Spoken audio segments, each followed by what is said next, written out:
mas questionar a urna, porque a urna é do povo, o povo pode. E o povo pode fazer isso na Venezuela, e aqui não pode. Quem tá pior, professor?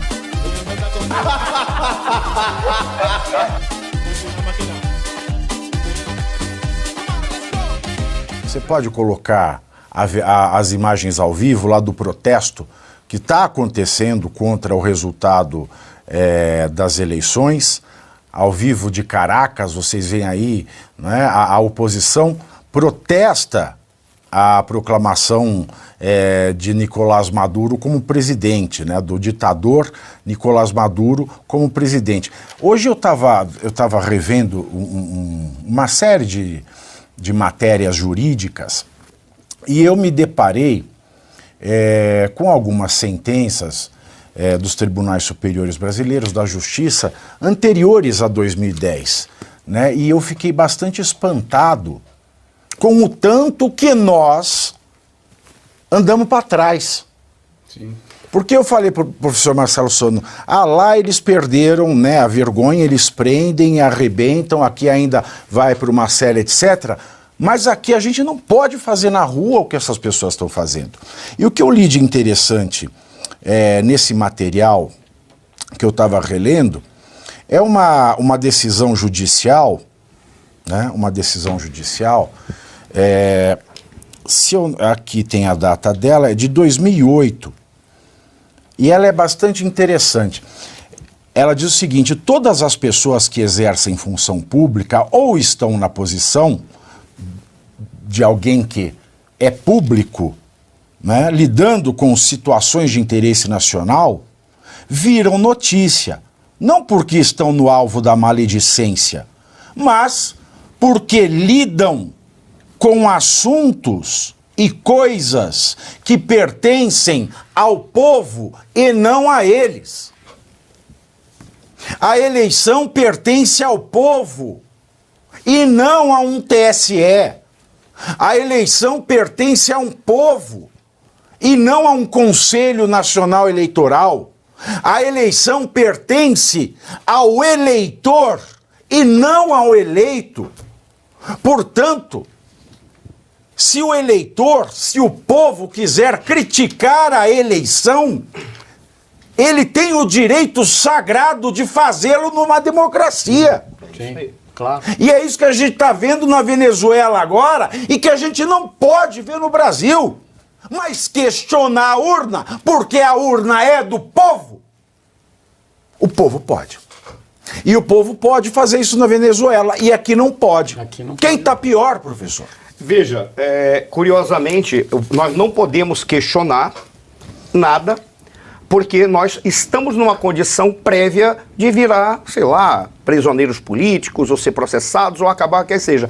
Lá eles não estão podendo questionar. Esse é o problema. É que chegou um momento de ebulição, um momento de cansaço tão grande, que as pessoas praticamente estão vivendo aquilo que o Hegel falava, que é a dialética do senhor do escravo. Qual é o problema da dialética do senhor do escravo? O cara é escravo enquanto ele perde tudo. No momento em que ele sente que ele está perdendo a vida e não lhe resta mais nada, eu já perdi a vida, então eu vou. E ele enfrenta. Lá eles já estão vivendo o limite da dialética do senhor do escravo do Hegel. E eu não sou hegeliano nem marxista, pelo amor de Deus. Mas era o que ele falava, é o que está acontecendo lá. Por que eles estão indo? Porque eles já perderam tudo. Por isso que eles estão fazendo essas manifestações. Por que o cenário para o Maduro é perfeito? Porque ele afastou todos aqueles que ele está dizendo, olha, são críticos meus, aqueles que são do Foro de São Paulo estão me enchendo o saco, também não quero relacionamento. Porque para o Maduro ele só precisa de 2 pilares para se preservar. A Patrícia? Não. O primeiro pilar, dinheiro. O segundo pilar, quem lhe dá esse dinheiro? E ele já tem os 2 países que configuram também, cada um, uma representação de um desse pilar, que é a Rússia e a China.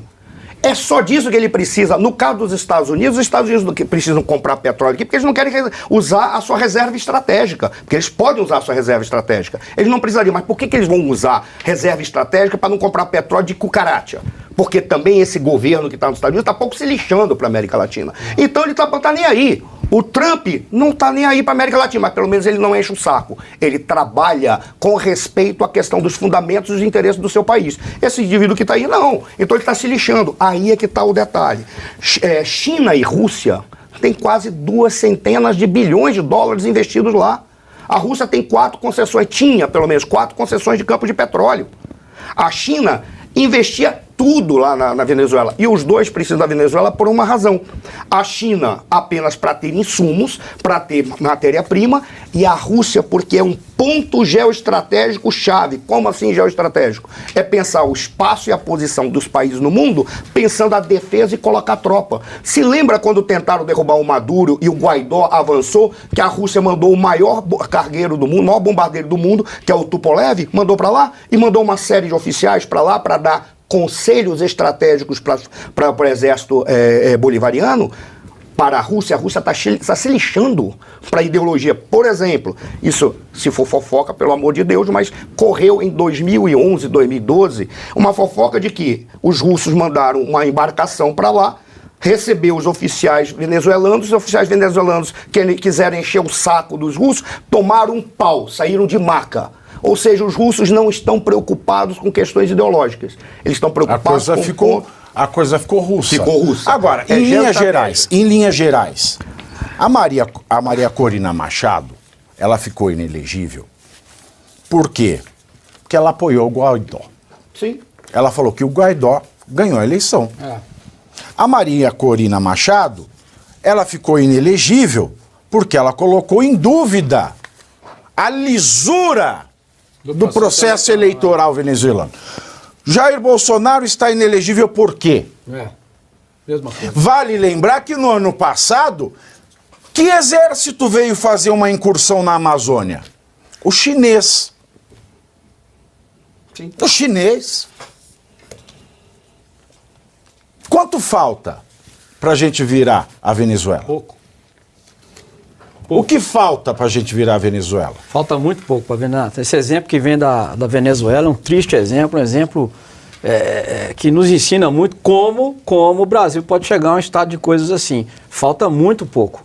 Né? A Venezuela, essa erosão do Estado Democrata da Venezuela não aconteceu da noite para o dia, né?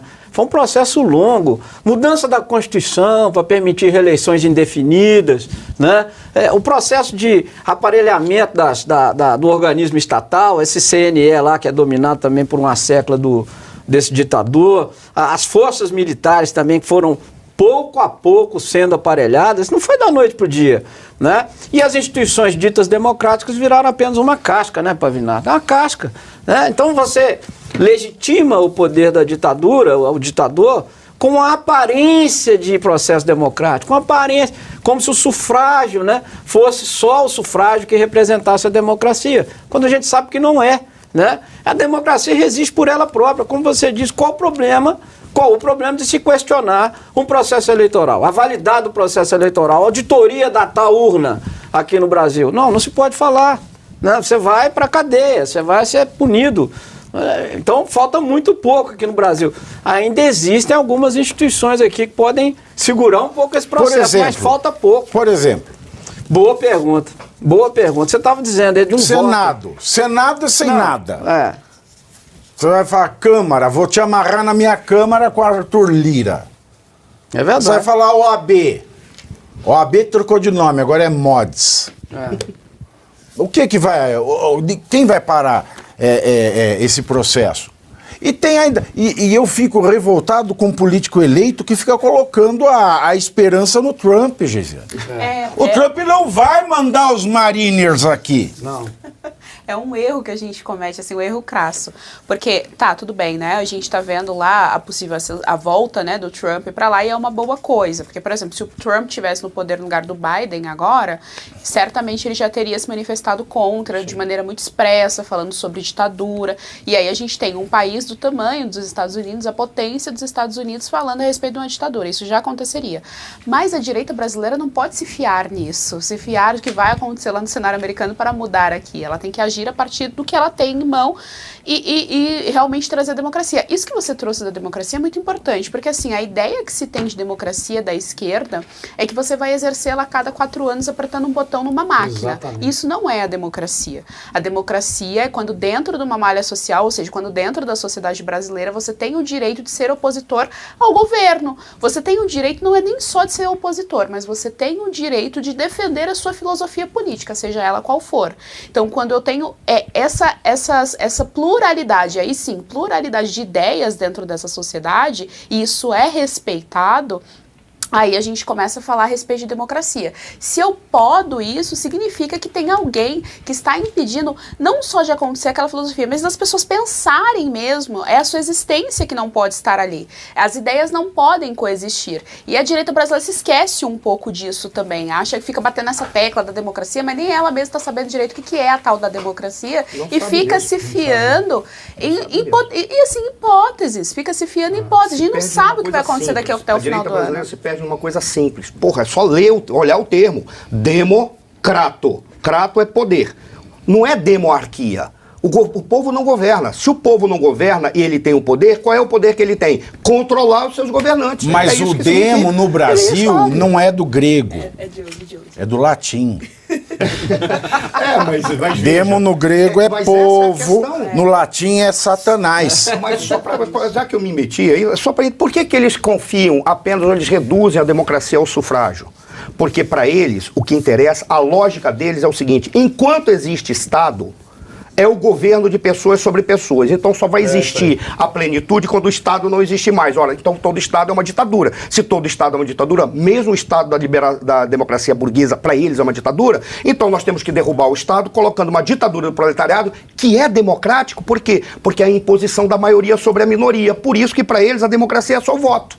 Porque a cada 4 anos a maioria diz o que quer. Só que sem ser a maioria que segue a mesma filosofia, que é a filosofia marxista. Só para ilustrar uma coisa de tão sério. Desculpa a minha irritação, não é contigo aqui. Imagina, é com tudo. Não, imagina. Só para ilustrar o porquê é tão sério o Senado ficar calado e porque isso prejudica tanto a gente. O ministro, o Toffoli, ele fez aquela declaração explicando o porquê o STF seria legítimo para legislar. Ele não fala a palavra legislar, mas na prática é isso. Ele explica o porquê que o STF pode interferir nas outras instituições da democracia. Ele fala que é porque nós passamos por uma sabatina pelo Senado, o Senado foi eleito pelo povo, você vota, o cara ganhou o voto, ele entra, acabou, é assim que funciona o Senado. Sendo assim, ele teria de tabela também a legitimidade do povo. Então, quer dizer, o silêncio do Senado faz com que o STF ache que tem legitimidade para legislar, para interferir em questões que não competem ao STF. E a gente vê o tamanho da gravidade da coisa, porque ele falou isso e o Senado continuou em silêncio. Ele faz um jejum das palavras.